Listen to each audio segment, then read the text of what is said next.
Geocities. People that existed in 1985, Geocities, is back up. You get to grab this. What a time. What a time. I feel like on this podcast, like we're just mentioning so many things from week to week. Yeah. That if you're like 24, you're just like, what the fuck? He's like, yeah, SoundCloud in 2024, GeoCities in 2024. Soon I'm gonna be like, oh yeah, Blogspot. This thing's dropping. this this album is dropping on Blogspot.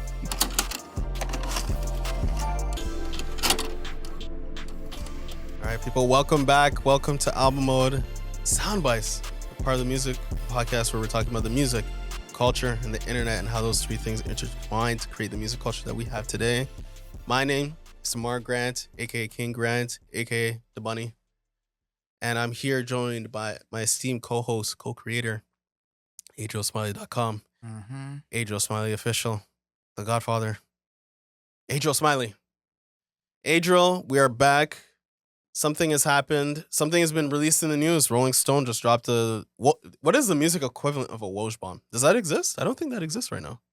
No, we don't have a music But Woj bomb. Basically, Rolling Stone dropped a bomb on us about DJ Akademiks and his alleged interactions with a woman. Can you please break it down for us? Give us a little bit of a taste. So what I like about this article is that it kind of prefaces the allegations with some things that he's been known for. Okay. And who's the writer? Who wrote it, by the way? Sorry, I'm reading this article from Volta written by Justin Curto. Okay.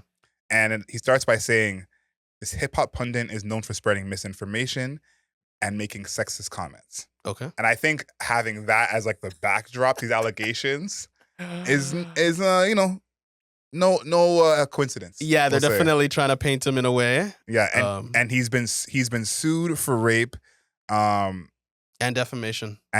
Over two 2022 incidents. Yeah, I would say Rolling Stone, the person is John Blistein, is a person who broke the story. Yeah, who broke the story. So shout out to John doing some capital J journalism in the music industry. That's a rarity. I want to go over some of the details of this. And to be clear, Akademiks did not reply to Rolling Stones about the suit. So he hasn't said anything about it. The woman, Fauziya Abashe, I hope I'm saying that right, said she was invited to Akademiks' house in New Jersey where she claimed two men drugged, assaulted, and raped her on his pool deck. Early the next morning, she claims she awoke to Akademiks brutally raping her. Akademiks did not reply to Rolling Stones about the suit, and she additionally claims in the suit that Akademiks later showed her surveillance footage of the two men raping her, and she included text messages from Akademiks afterwards saying she should get tested and he would too. She also claims Akademiks later admitted to having sex with her during a wire call. That's great. I think, well, obviously it's a crazy situation, but the next level craziness was that it was like recorded and he showed her the recording. That's insane. That's insane. Allegedly. Allegedly. But that's next level twisted. I cannot believe that shit. That is craziness. Yeah, I'm kind of like speechless thinking about that. Yeah. And I want to say this beforehand, but I wanted to mention it here on the pod, is that some things of this type came up about a couple years ago when the Rory and Mal and Joe Budden pod had their big breakup. And Akademiks had a lot of venom for Rory. Rory had broken up with his then fiance, and it was a huge deal. Everyone saw him propose to her at the Rock Nation brunch, and Akademiks had a lot of venom for Rory. And when those things are going on, you know where I'm going, straight to Reddit. I'm straight in those Reddit comments, straight to those Reddit streets, and a lot of the comments were kind of going back at Akademiks, saying that he's not clean, and that things like this are going to come up about him. Now, nothing came up at that time. But to see this, a few years later, usually when Reddit is right about something, it's not good. Yeah, that's a fact. I think that DJ Akademiks has, I would say DJ Akademiks doesn't have very, well, actually, that's not true. I think he has some friends within the industry. Obviously, he is embedded in the Drake camp. Yep. Basically, I wouldn't say I'm like kind of like a mouthpiece for Drake in some ways. And I think that this sort of allegation is not something that is very surprising, especially considering how we are now seeing Drake, how we are now seeing people within Drake's circle, aka Baka. DJ Akademiks also being in that circle, or seemingly being in that circle. These circle of allegations do not surprise me because people like this tend to be grouped together. Like they move in flocks. Yeah, I think there is something about this allegation on DJ Akademiks that you saying it's not a surprise is, kind of mirrors what Drake went through last week of when people alleged that he was a pedophile, that people said, oh, I can see that. And I think when allegations like this come on you and people go, oh, I can see that, that is almost just as bad as allegations themselves. Damning. And at the bottom of this article in Vulture, it says that Akademiks was previously known for supporting Tory Lanez during his trial for shooting Megan Thee Stallion and spreading misinformation. And I think that there is that through line here of how people in hip hop have been treating women, how they speak about women, and in this case, them actually committing violence against women. And this is kind of the silver lining in a sense. The accuser, Abashe, says, I am confident that justice will prevail and the veil will be removed so no other woman will endure what I did. And I think that's the part of this that I'm focused on is the veil. Because you said it not that long ago. I'm not surprised. This is the circle they rolled and this is the thing that happened. Yeah. I think the idea that we're not surprised by this is part of the problem. Yeah, think of this, okay. DJ Akademiks, Drake, Baka, Tory Lanez, and then the people that Tory Lanez collabs with, not Megan Thee Stallion, Nicki Minaj. Yeah. Right? Nicki Minaj is married to a person who also in this type of circle. And then also 6ix9ine. So these people exist in a sphere, right? And they also continue to communicate via that sphere. So that's why when I was like, oh, this isn't really surprising, it's because like I said, DJ Akademiks is seemingly embedded in OVO, and OVO's extremities seem to also allegedly have these allegations just permeating about them, just everywhere. I think even if you take OVO out of it, let's go back to our podcast we did maybe a year or so ago about the hip hop media list, and we got back and forth about Akademiks because I said, who is Akademiks interviewing? Before he was Drake's mouthpiece, who are the type of artists that he's interviewing? As you look down the line of artists that he's interviewing or involved with, mostly involved in nefarious activity. Yeah. And so if you think about that, it's like, that's kind of was my point of these artists may be talented, may be popular, but it's almost a through line of all the artists that he's aligned with, interviewing, has a big part in their career, are either behind bars, dead, or involved in some nefarious activity. And I think that this recent part of his career where he's been Drake's mouthpiece, obviously career-wise, a huge plus for him. A huge boost in his career, a huge boost in kind of his cachet.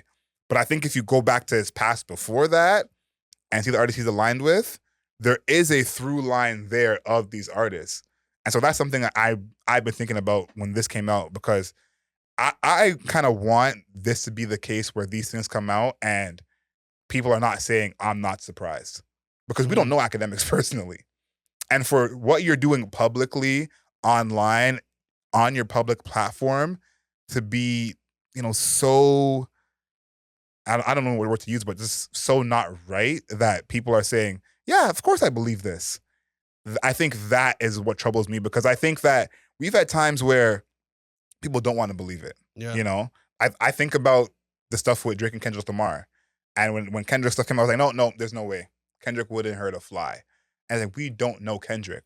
But at least his perception has been positive enough that we can say, we can try and believe it. For your perception of what you're saying online to be so negative that these allegations come out about you and not surprised, that to me is a bigger problem, because he's one of the most popular people in hip hop media. Yeah. And so for the people who are popular in hip hop media to have this kind of perception and kind of reputation that you're not surprised, it's like, what does that mean for hip hop as a whole? That's something that I think we have to really take a look at, because I think in media in general, in the world in general, people are nasty. That is something that is a real thing. But I think that for the leaders of our genre, of our sector, to have this on their jacket where, you're here saying, not surprised. Yeah. Of course he did it. That to me is a bigger problem. Yeah. So here's the thing with the 6ix9ine that I want to make sure that is done correctly. It was like he was sentenced to 4 years probation for using a child in a sexual performance. Remember that DJ Akademiks was like, he had like 6ix9ine on tap, it felt like. Yeah. They were always calling each other like, oh yeah, I talked to 6ix9ine, yesterday or two. Like, what the fuck? Right? So that's why I was not surprised. I just looked at his orbit, right? Or who he orbits. Mm-hmm. And I'm like, yeah, he kind of just like exists in that circle. So these allegations are not surprising to me. And then if you read the Rolling Stone article, there is the woman that is alleging these things. She even she had like a rape kit and she like went through with it and it was like a positive, it ended up being positive. So not surprised at all. 0%. Like, this is something that if it happened, I hope DJ Akademiks goes down for it, obviously. And I wish that it didn't, because hip hop is, I would say, currently in a turbulent time. And this is adding to the turbulence because it's also happening right after the Drake thing. This is happening the week after or 2 weeks after the Drake thing, and right after the Diddy thing as well. So we're looking right now, even though it's not officially being said, we're looking at a Me Too instance right now in hip hop. And I brought this up when we talked about Tory and Meg, however long ago that was. And one of the things I mentioned was, how does hip hop feel if you're a woman? If you're a woman who loves hip hop, you love the genre, you love the culture, how safe do you feel in this culture? This is your culture too, if you love hip hop. Yeah. And I think over the past year, every instance, almost every news story has kind of doubled down on women not being safe in hip hop. And I think that this kind of coinciding with that as well, that's what I'm looking for over the next 6 months of this year, to see kind of some light that women can be safe in hip hop, that it can be a safe space for them. I think that the patriarchy runs rampant and the world sometimes not a safe space for women. But I think hip hop, particularly being a space where it's like, we're not gonna talk great about women, we're not gonna respect them in our lyrics, we're not gonna respect them in our real life. I think that to me really rubs me the wrong way, because I think that that's the perception to people who are outside of hip hop. And hip hop representing blackness is something that we have to hold on to. That's just what it is. And the fact that what represents blackness is a place that doesn't respect women, that's a problem. Huge problem. Yeah. So that's pretty much all I got for the DJ Akademiks thing. We'll be monitoring it as we monitor the Diddy thing, as we're monitoring the Drake thing, as we're monitoring everything. Mary J. Blige. That shit is crazy. Insane. Okay, well, maybe we'll dive more in depth in the future if there is more court proceedings regarding that. But let's move on to something good. Yeah. So this Adriel brought this up to me where he wants to talk to me, or just in general, about the albums that we're really listening to right now. This is not we always do our best albums so far. We usually do that in June, right? And we obviously do our best of the year. But it's May. Summer is on the horizon. Yep. Cookouts are happening soon. Yep. Both of us are going to a barbecue this weekend, hopefully. Yes. I'll be going. I'll be there. So people are going to be conversing about music. Yep. Everybody's going to start talking about what's the song of the summer. What's the, who is really banging right now? Did you hear that Tommy Richmond song? Yep. All that good stuff. So what have you been listening to recently? Like maybe some songs, some albums. We're about to get into the cookout season. What are we talking about? I got a little bit of both. And why I thought this is because I actually don't have cookout music on the dock for me. Like, I'm really just in whatever mode I'm in. And so our 2 albums I've been listening to almost and actually 3, we'll say 3. Okay, one of them is one of our favorite albums of the year, Prelude to Ecstasy. Still bangs. Really? You're listening to that? Yeah. Like, wow. So many songs from that. And like, they've released a couple of like live versions of songs. I'm tapping back in like it's a whole brand new song. So that I like a lot. Cayenne Blue from Charlotte Day Wilson. That one is like very much in the background listen, but very, very smooth. And then one of my favorite rap albums in a long time. Might delete later. Still banging. Wow. Still bumping. I think the more that this beef went on between Kendrick and Drake, Yeah. the more I want to listen to Might Delete Later. And so I like it. I like it a lot. Shout out to J. Cole for being right, ultimately. We did clown him, but we did also say in the future, this is going to be the mature, correct decision. We did say that. Yeah, we called it. It's only been like a month, and we're already like, oh yeah, you made a great decision by doing that. So shout out to J. Cole for having the foresight. No, big shout out to J. Cole. And then there's a couple of singles I've been listening to. Okay. One, not surprised, Euphoria. Really? You listening to that over the Not Like Us? Not Like Us is kind of situational for me. Okay. Like in a certain situation, I'll play Not Like Us. Like in the gym, you want to see me crip walking by the bench press. Mm-hmm. Not Like Us is what I'm listening to. A new song from La Russell with Hit Boy, King Kong.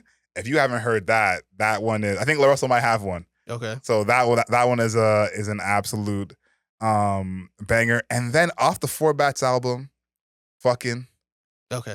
That one, you know, I'm still listening to it. Every time now I hear that beep, I think about you hating that beep. And so the song is like, lost a couple of points for me because of that.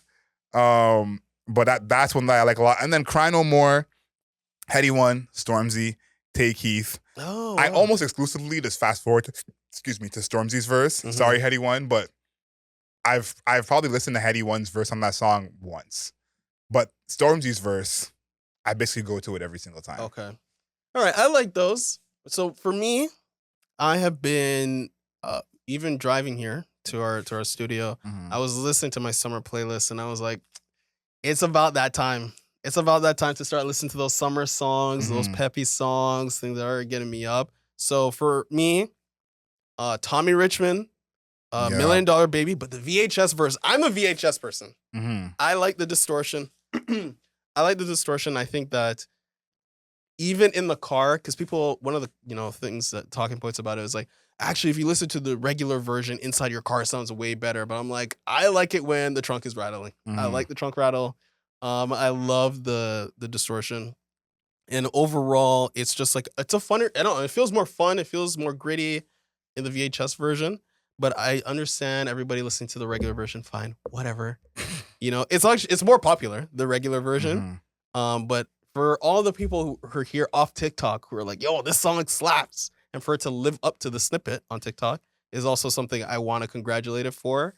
I'm also listening to this artist that I've been sending to people, and I think I even send it to you. His name is Micah Daly White. Yes. He has this album, first of all, not available on Spotify. It's on SoundCloud. I was out here sending people SoundCloud links in 2024, people. That's how good the album is. He did that.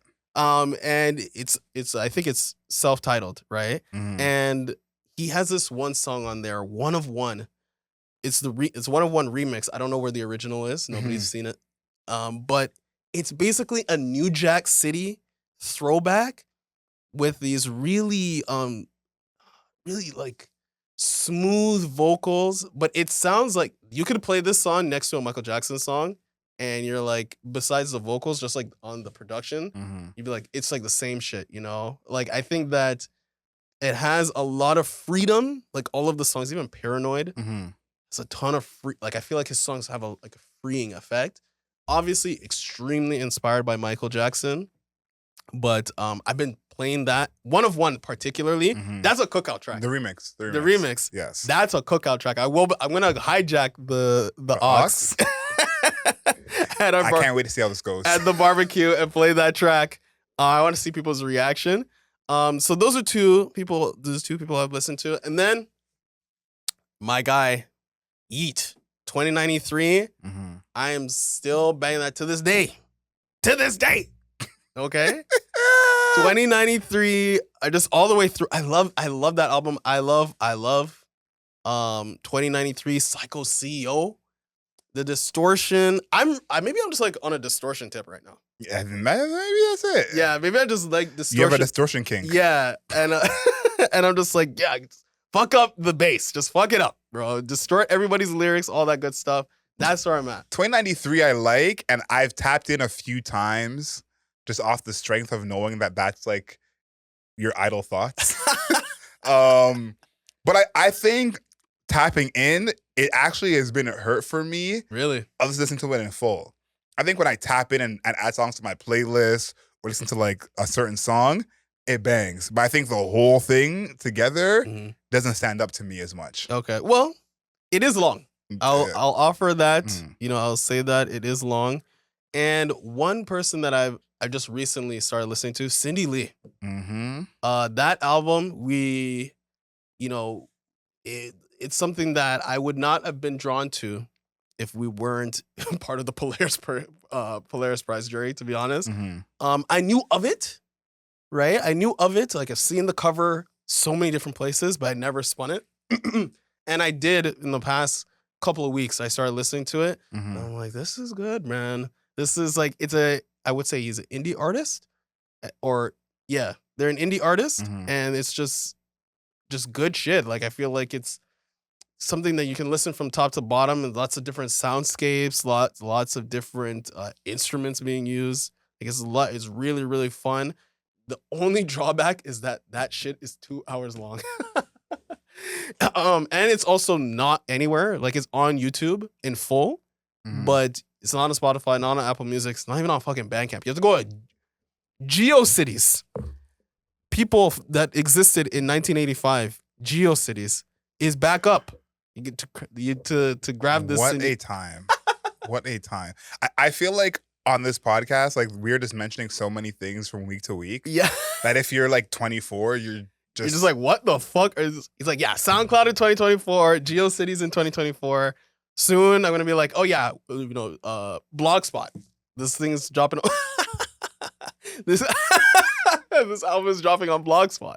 I used to have a Blogspot. That's where the Cool Table name came from. Wow. My original Blogspot was the Cool Table. So that's a throwback. We're reaching deep into the bag, and those are my artists' albums, projects, just like songs in general that I've been listening to. I think Yeat at this point in time might be number one for me, just all the way through. I listen to it so frequently, and I just love this album in general that it just might be it, man. I might be giving a white man in hip hop the number one album. Yeah, I think that's just a mode you're in. Like, you rock. I know. Wait, no. You love Yeat regardless, but I think this album and the soundscape and the distortion, like, that's just hitting for you right now in a complete different way. So I'm happy you found your home. Yeah, I'd be happy you found your home. Before we go, any albums that you're excited for in this upcoming year? I want to say, isn't Charlie XCX releasing something soon? Yeah. I liked the previous Charlie XCX album, which I feel like is an unpopular opinion. I would agree with that. I like that one. And if Micah Daly White drops any other music, I will be listening to that shit. Now we're reaching. I don't think that's happening. I do think he's gonna release more music because the album, the latest album that he released was like in March, I think. Yeah, he released it and he was like bashful about it. Like, he didn't understand that or even think that it could be good. But this shit's amazing, and he's getting that positive feedback. I've been watching his monthly subscribers grow. He's almost at 300,000 monthly subscribers on Spotify, and it's only with the 3 songs, not even the full album. So I think there's gonna be more. I don't know if it's this year. That's my point. This year I think is asking. But he might just drop the album on Spotify. Possibly. That would kill. I would be listening to that shit all day. I would like that. Yeah. Like, I forget it's there when I go to SoundCloud and it's saved and I said, oh. Yeah. So I would like for it to be on Spotify because I think you have something there. Yeah, and Normani, if it drops. You're excited for Normani, eh? If it drops. It's supposed to. There's an album cover. There's a year that it's supposed to drop. She's featuring on shit now. It seems like it's coming out. She's in that zone, the Kanye zone, where I don't believe it's coming out until I can press the button on my Spotify. Yeah, I don't believe it. I'm not believing her. I think there's a couple for me that I'm also just not believing, but I'm hopeful for. Yeah. But I'm not believing. One is Childish Gambino. Once he said that his next album he's gonna have a full rap album.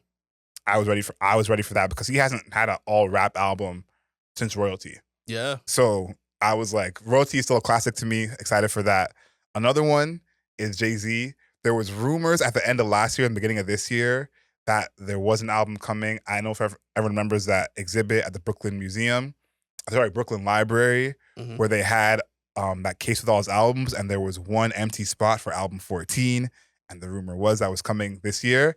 I think that Aubrey Drake Graham and Kendrick Duckworth Lamar had something to say about that, and I'm sure Jay-Z had to like move things around for that project, but I would still love to hear it. And then last but not least, this is an artist who I kind of fell off on. I was being a little hipstery. I'm not gonna lie. Mhm. I was being a little hipstery because I was a fan of them basically from the beginning, before they were popping. And that's Billie Eilish. Oh And- yeah, I and- totally forgot. Remember that story? I sent you that. I don't know if you read the article. The article's long as fuck. I didn't read it, but I saw enough. Okay. I saw enough. I think the things I saw, I'd be like, I'm cool on reading this. But yeah, she's the one I'm excited for because I think that now that she's in the stage of her career, kind of like Olivia Rodrigo and even Ariana Grande, where she's past being the kid star Mhm. and she's grown up now, like she mentioned in that article. Yeah. I think that that's gonna really inform the music because when I first heard her, I was playing her on my radio show in 2018, and like people didn't know who she was at all. She was very, very underground, and to see what she's become is incredible. But I think that there might be kind of a going back to the old her, so I'm excited for that because I do think she has that versatility. Yeah. So I would say Billie Eilish is there. I just forgot that it was coming out, Mhm. which is bad because Yes. Billie Eilish is a superstar artist, and for me to not remember that her album is coming out is like that's a branding issue, I think. Also Ice Spice. Ice Spice is dropping her, I think it's like Y2K, she's dropping it soon. I don't know when that is. But I'm looking for, here's the thing. Here's my thing with Ice Spice, sorry. I'm gonna make sure I'm in frame. The latest song is not very good. I can say that it's not very good. Hold on. Can we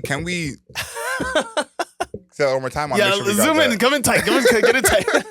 The latest song is not very good, and I'm beginning to become worried because I think that the music video is also not very good. I think that I get the sex appeal thing, but you're overdoing it. She's overplaying it now. She's overplaying it. Like, and also I need you to use different words in your raps. Like, too many of the same words are coming out of your mouth in your raps. I'm surprised that it took you this long, but but what you're saying now, I was saying after song 2. I've been listening to music long enough that I know a one-trick pony when I see one. And I also realize that strategy-wise, from a music label perspective, releasing the same song over again only happens if you don't have any other songs. Right. And so that was a clear sign to me that the reason she's doing this, because how the single run goes is you have this sound, then you go over and do this sound, then you come back to your home. Mm-hmm. She ain't got nowhere to go. So I'm waiting on bated breath. I want to hear what the album sounds like. Me too. But I'm nervous now. I'm nervous. I'm gonna say that I was right. And let's end on this. Okay? Because I want to highlight one moment when DeMar was wrong. Okay? We should have mentioned it last week, the Drake and Kendrick beef. Now, when 616 dropped, DeMar said to me, it'll be at least a week. At least a week before Drake responds. I think we gotta wait. They gotta clear samples. Basically, by the end of the weekend, we had 5 songs. We had 5 songs. And I said minimum 48 hours. I said within 48 hours, we're getting something. You were right. I gotta admit, you were right. Thank you for watching. Thank you everybody for watching Soundbites. One of the funner episodes tagged on to one of the darker parts of hip hop. But thank you everybody for tuning in to Soundbites, a part of the Album Mode podcast where we're talking about the music, the culture, and the internet, and how those 3 things intertwine to create the music culture we have today. Make sure that you're following us on all social media at Album Mode Pod on Twitter, at Album Mode Pod on Instagram, at Album Mode Pod on TikTok, but just at Album Mode on YouTube, the one and only Album Mode on YouTube. And Adriel, make sure you know yourself, know your worth. Later days.